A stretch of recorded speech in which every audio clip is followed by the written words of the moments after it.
ప్రభువు పేరిట మీ అందరికీ ఈ రాత్రి కాలపు శుభములను వందనములను తెలియజేయుచున్నాను. ప్రియులారా, పరిశుద్ధ లేఖన భాగమును ఈ రాత్రి మనము చదివినట్లయితే, నేను దప్పిగల వాని మీద నీళ్లను, ఎండిన భూమి మీద ప్రవాహ జలములను కుమ్మరించెదను. నీ సంతతి మీద నా ఆత్మను కుమ్మరించెదను. నీకు పుట్టిన వారిని నేను ఆశీర్వదించెదను. యెషయా గ్రంథం 44వ అధ్యాయము 3వ వచనం. ప్రియ సహోదరి సహోదరులారా, ఈ రాత్రి చదవబడిన లేఖన భాగమును మనము పరిశీలన చేసినట్లయితే, ధాన్యాలను మనము మొలకెత్తించటానికి ముందుగా వాటిని కొన్ని గంటల పాటు నీటిలో నానబెట్టిన తరువాత వాటిని వస్త్రములో మూటకట్టి కొన్ని గంటల పాటు ఉంచుతాం. తర్వాత అవి మొలకెత్తుతాయి. అవి ఎండిన ధాన్యాలే కావచ్చు, కానీ అవి నీటిలో తడవడమును బట్టి వాటికి జీవమొస్తుంది. ఎండిన ధాన్యాలు ఎండిన బ్రతుకులకు సాదృశ్యము. నీరు యేసయ్య రక్తమునకు సాదృశ్యము. వస్త్రము నీతి వస్త్రానికి సాదృశ్యము. ప్రియులారా, ఎండిన ధాన్యాలను మొలకెత్తించడానికి అవి నీళ్ళలో తడవాలి. ఎండిన మన బ్రతుకులు చిగురించాలి అనంటే మనము క్రీస్తు రక్తంలో తడవబడాలి. క్రీస్తు రక్తములో జీవమున్నది. ఆ రక్తము మనలోనున్న ప్రతి పాపాన్ని కడిగివేస్తుంది. క్రీస్తు రక్తంలో కడగబడిన వాడు పరిశుద్ధుడు. కాబట్టి వానిలో పరిశుద్ధాత్ముడు వచ్చి నివాసము చేస్తాడు. దేవుడు వారికి నీతి వస్త్రమును తొడిగించి నిత్య జీవాన్ని అనుగ్రహిస్తాడు. ఈ రాత్రి ఈ వాక్యము వినిచిన్న మీలో ఎవరైనా ఎండిన స్థితిలో ఉంటే, అనగా జీవితంలో ఓడిపోయిన స్థితిలో, నిరుత్సాహ స్థితిలో ఉంటే, ఒక్కసారి క్రీస్తు ప్రభు దగ్గరికి వచ్చినట్లయితే ఆయన మీ జీవితాలను చిగురింపజేసి మీ జీవితాలను శాంతిని, సమాధానాన్ని అనుగ్రహిస్తాడు. మారా జీవితాలను మధురముగా మార్చగలడు.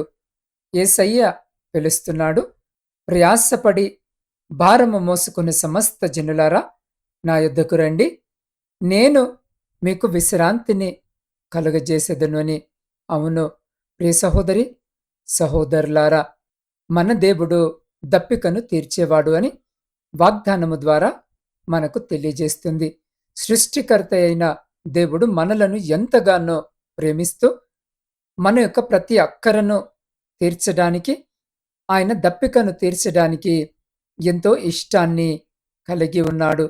ప్రియ సహోదరి సహోదరుడా, ఆనాడు ఇశ్రాయేలు ప్రజలు దప్పికగా ఉన్నప్పుడు తన ప్రజలను విడిచిపెట్టక బండను చీల్చి ఆయన దాహము తీర్చాడు. దీనిని బట్టి చూస్తే ఆయన తన ప్రజలైన వారిని ప్రేమించిన దేవుడు గనుక తనను నమ్మిన ప్రజలు దప్పికతో ఉండడము అనేది ఆయనకిష్టము లేదు. ఎవరైతే దప్పికొని ఉన్నారో వారి దాహము తీర్చడానికి ఆయన సిద్ధముగా ఉన్నాడు. ఈ రాత్రి ఈ వాక్యము వినిసిన నీ జీవితంలో దేనిని గూర్చి నువ్వు దప్పికొని ఉన్నావు? ఏ విషయాల్లో ఎండిన స్థితి నువ్వు కలిగి ఉన్నావు?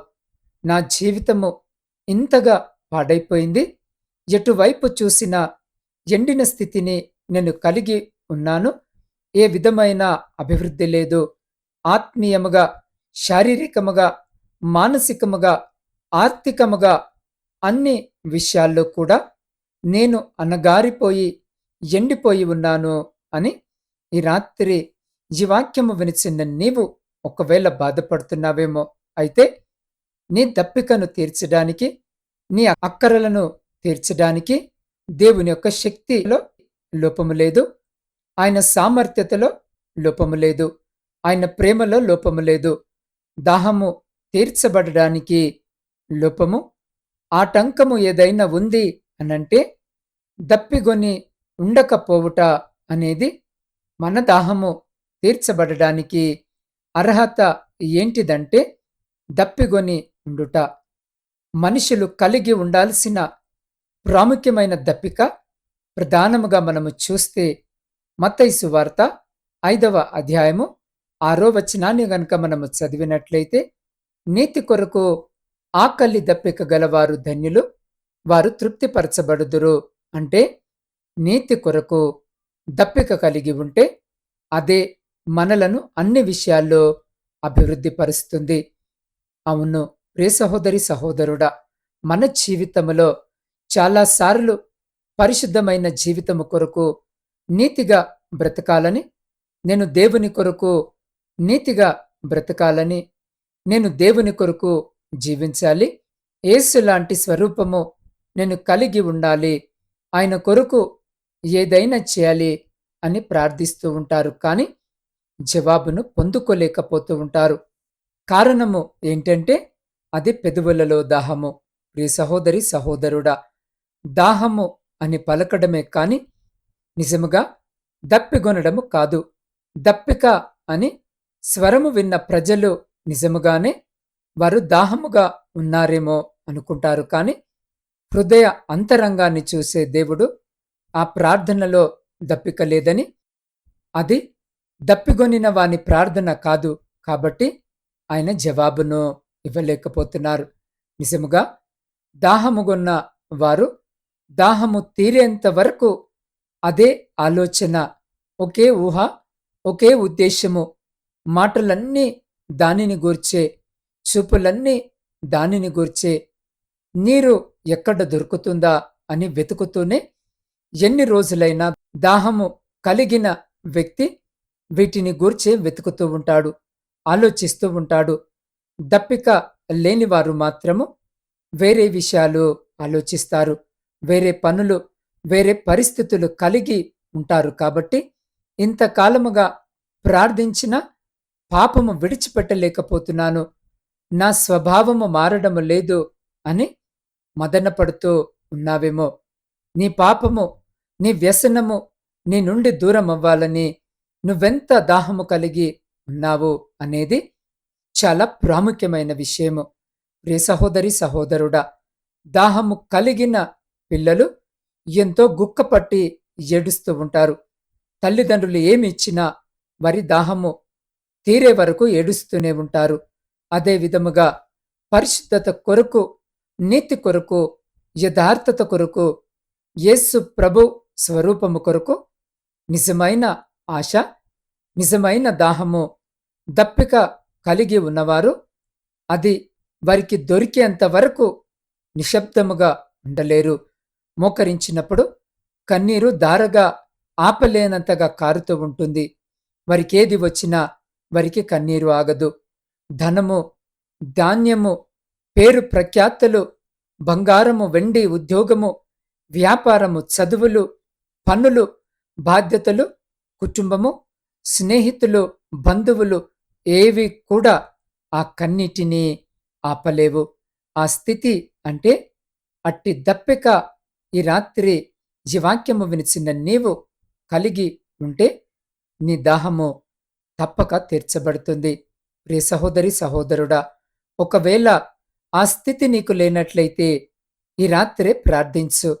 నీతి కొరకు, పరిశుద్ధత కొరకు నాలో దప్పిక లేదయ్యా, నాకు దాహము కలిగించండయ్యా, నశించిపోతున్న ఆత్మల పట్ల నాకు దాహము లేదయ్యా, నాలో దాహము పుట్టించండయ్యా అని ఏ విధముగా ప్రార్థించాలో నాకు నేర్పించండి అని ప్రభువుకు మొరపెట్టినట్టు, నీతిని గూర్చి, పరిశుద్ధతను గూర్చి ఎప్పుడైతే ఈ రాత్రి ఈ వాక్యము వినిచిన నీవు విజ్ఞాపన చేస్తావో, నీతితో పాటు నీకు కావలసినవన్నీ ఆయన నీకు దయచేస్తాడు. ఆయన నీతిని, ఆయన రాజ్యమును మొదట వెతుకుడి, అప్పుడు మీకు కావలసినవన్నీ అనుగ్రహిస్తాననే దేవుని మాట ఈ రాత్రి నీ జీవితంలో నెరవేరుతుంది. శారీరకముగా కూడా నువ్వు ఏ అవసరము కలిగి ఉన్నావో, వేటి విషయములను దప్పిక కలిగి ఉన్నావో తప్పక ఆయన తీరుస్తాడు. గమనించండి, దావీదు మహారాజును చూస్తే పాపము క్షమించమని, నీతిగా బ్రతకాలని ఏ విధముగా ఏడ్చాడో, కన్నీటితో పరుపు తేలిపోతుంది. తను చేసిన పాపమును గురించి దేవుడు క్షమించాడని తనకు తెలిసేంత వరకు హృదయంలో నిశ్చయత కలిగేంత వరకు కూడా ఏడుస్తూనే ఉన్నాడు. ప్రియ సహోదరి సహోదరుడా, ఆ ప్రార్థన తిన్నగా దేవుని సన్నిధికి వెళ్ళినప్పుడు దేవుడు అద్భుతకరముగా దావీదును క్షమించాడు. దావీదుకు నీతి, పరిశుద్ధతతో పాటు ఈ లోకములో కూడా ఉన్నతమైన స్థానాన్ని ఇచ్చాడు. దావీదుకు ఏది కావాలో అవన్నీ కూడా అనుగ్రహించినట్టుగా మనము చూస్తున్నాం. మరి రాత్రి ఈ వాక్యము వింటున్న ప్రియ సహోదరి సహోదరుడా, మీరు ఎవరైనప్పటికీ మీరు ఏ స్థితిలో ఉన్నా ఈ విధముగా ప్రార్థించండి. ఇటువంటి ప్రార్థనను దేవుడు త్రోసివేసేవాడు కాదు. ఈ విధముగా నువ్వు ప్రార్థించినట్లయితే తప్పక నీ దాహము తీరుతుంది. దప్పిక కలిగిన నీ మీద నీళ్లను, ఎండిన నీ జీవితము మీద ప్రవాహ జలములను ఆయన కుమ్మరిస్తాడు. నీ కుటుంబంలో అందరి దాహాన్ని ఆయన తీరుస్తాడు. నీ పరిస్థితులన్నిటినీ ఈ రాత్రి మార్చబోతున్నాడు. అందువల్ల ఈ రాత్రి మనమందరము కూడా మన దోషాన్ని ఒప్పుకుంటూ, అయ్యా, నేను దాహము కలిగి ఉన్నాను, నీతి కొరకు నేను ఆకలి కలిగి ఉన్నానని కన్నీటితో ఈ రాత్రి ఈ వాక్యము వినిచిన్న మీరు ఏ స్థితిలో ఉన్నా, ఏ స్థలములో ఉన్నా అదే స్థితిలో, అదే స్థలములో నిలబడి ఒక్క నిమిషము కళ్ళు మూసుకొని నాతో పాటు ప్రార్థనలో ఏకీభవించినట్లయితే మనమందరము కలిసి ప్రార్థించుకుందాం. పరిశుద్ధుడా, ప్రేమ నమ్మకము కలిగిన మా ప్రియ పరలోకపు పరమ తండ్రి, మీ శ్రేష్టమైన ఉన్నతమైన నామానికి స్తుతులు, స్తోత్రాలు, వందనాలను చెల్లించుకొనిచున్నాం. అయా, అద్భుతమైన రీతిగా ఈ రాత్రి మరొక మారు మీరు నాతో మాతో మాట్లాడిన విధానానికే కృతజ్ఞతా వందనాలను చెల్లించుకొనిచున్నాం. తండ్రి, మేము నిజమైన దప్పిక కలిగి లేము కాబట్టి మా జీవితంలో, మా కుటుంబంలోని మా కార్యాలను చూడండి. చూడలేకపోతున్నాం, పరిశుద్ధతను కలిగి ఉండలేకపోతున్నాం, నీతిగా జీవించలేకపోతున్నాం. అయ్యా, ఇది మొదలుకొని నిజమైన దప్పిక మేము కలిగి ఉండులాగున మాకు నీ కృపను దయచేయమని వేడుకొనుచున్నాం. తండ్రి, రాత్రి ఎంతమంది అయితే ఈ ప్రార్థనలో ఏకీభవిస్తున్నారో వారందరి జీవితంలో కూడా అయ్యా ఈ వాగ్దానాన్ని నెరవేర్చి వారు కలిగి ఉన్న ప్రతి దప్పికను కూడా మీరు తీర్చమని మీ పాద సన్నిధిలో వేడుకొనుచున్నాను. దేవా, రాత్రి ప్రయాణము చేస్తున్న ప్రతి బిడ్డ ప్రయాణమును మీరు జ్ఞాపకము చేసుకొని క్షేమకరమైన ప్రయాణము దయచేయమని వేడుకొనుచున్నాం. శారీరక మానసిక బలహీనతలతో బాధపడుతున్న బిడ్డలందరినీ ముట్టి సంపూర్ణ స్వస్థతను, మంచి ఆరోగ్యమును దయచేయమని వేడుకొనుచున్నాం. ఆ బిడ్డలకు పరిచర్య చేస్తున్న ప్రతి బిడ్డను, వారి కుటుంబాలను కూడా మీరు జ్ఞాపకము చేసుకోమని వేడుకొనుచున్నాను. వ్యవసాయదారులను జ్ఞాపకం చేసుకోండి. వారు చేస్తున్న పనంతటిని ఆశీర్వదించమని వేడుకొనుచున్నాం. ఉద్యోగము లేని ప్రతి బిడ్డకి రాత్రి ఉద్యోగాన్ని దయచేయండి. దేవా, విద్యార్థుల కొరకు ప్రార్థిస్తున్నాం. ఈ రాత్రి బిడ్డలకు మీరు తోడుగా ఉండండి. కావలసిన జ్ఞాన వివేకములతో పాటు మంచి ఆరోగ్యమును బిడ్డలకు దయచేయమని వేడుకొనుచున్నాం. దేవా, సైన్యములో ఉండి దేశాన్ని కాపాడుతున్న ప్రతి సైనికుని చుట్టూ మీ కంచె వేసి ప్రతి అపాయం నుండి మీరే బిడ్డల్ని కాపాడి వారిని, వారి కుటుంబాలను మీ బలమైన రెక్కల చాటున భద్రపరచమని వేడుకొనుచున్నాం. దేవా, గర్భఫలములు లేక కన్నీటితో ఈ రాత్రి మీ వైపు చూస్తున్న ప్రతి బిడ్డ గర్భాన్ని ముట్టి బిడ్డలకు గర్భఫలము దయచేయమని వేడుకొనుచున్నాం. కుటుంబ పోషణకై కుటుంబాలను వదిలి దూరదేశాలలో ఉద్యోగాలు చేసుకుంటున్న ప్రతి బిడ్డని రాత్రి జ్ఞాపకము చేసుకోండి. వారి చేతుల కష్టార్జితమును ఆశీర్వదించి వారిని, వారి కుటుంబాలను మీ కృపలో భద్రపరచమని వేడుకొనుచున్నాం. దేవ, ఆర్థిక సమస్యలు, అప్పుల భారముతో నలిగిన స్థితిలో మీ వైపు చూస్తున్న ప్రతి బిడ్డ జీవితంలో నుండి ప్రతి ఆర్థిక బంధకాన్ని తొలగించి వేయమని వేడుకొనుచున్నాం. దేవా, మీ సేవకుల కొరకును, సేవకురాండ్ర కొరకును, వారి కుటుంబాలు, వారి పరిచర్య అంతటి కొరకును ప్రార్థిస్తున్నాం. ఈ రాత్రి బిడ్డలను జ్ఞాపకము చేసుకోండి. అయా, కావలసిన సహాయము దయచేయమని వేడుకొనుచున్నాం. దేవా, సొంత గృహాల కొరకు ఆశ కలిగి మీ వైపు చూస్తున్న ప్రతి బిడ్డ కోరికను తీర్చమని వేడుకొనుచున్నాను. దేవా, వివాహాల కొరకు సిద్ధపడుతున్న బిడ్డలందరి కొరకును ప్రార్థిస్తున్నాను. వివాహాలు జరగక మీ సహాయం కొరకు ఎదురు చూస్తున్న బిడ్డలకు కూడా కావలసిన సహాయము దయచేయమని వేడుకొనుచున్నాను. దేవ, ప్రపంచంలో శాంతి సమాధానాలను కలిగించమని వేడుకొనుచున్నాం. అయ్యా విడిపోయిన విచ్ఛిన్నమైన ప్రతి కుటుంబాన్ని తిరిగి మీ పరిశుద్ధ నామమున కట్టుమని వేడుకొనిచున్నాం. ప్రాముఖ్యంగా నా తండ్రి రాత్రి నా ఆత్మీయ కుటుంబ సభ్యులందరి కొరకును ప్రార్థిస్తున్నాను. అయ్యా బిడ్డలందరినీ జ్ఞాపకము చేసుకుంటున్నాయినా దేవ ప్రతిదినము బిడ్డలు అయ్యా ఈ వాక్యము విని ఈ ప్రార్థనలో నాతో పాటు ఏకీభవిస్తూ వారి ప్రార్థన విజ్ఞాపనలను నాకు తెలియజేస్తున్నారు. అటువంటి ప్రతి ప్రార్థన విన్నపాన్ని ఈ రాత్రి మీ పరిశుద్ధ పాదముల చింత పెడుతున్నాను. అయ్యా మీరు దాన్ని అంగీకరించి ఆలకించి వారి ప్రతి ప్రార్థనకు జవాబును దయచేయమని వేడుకొనిచున్నాను.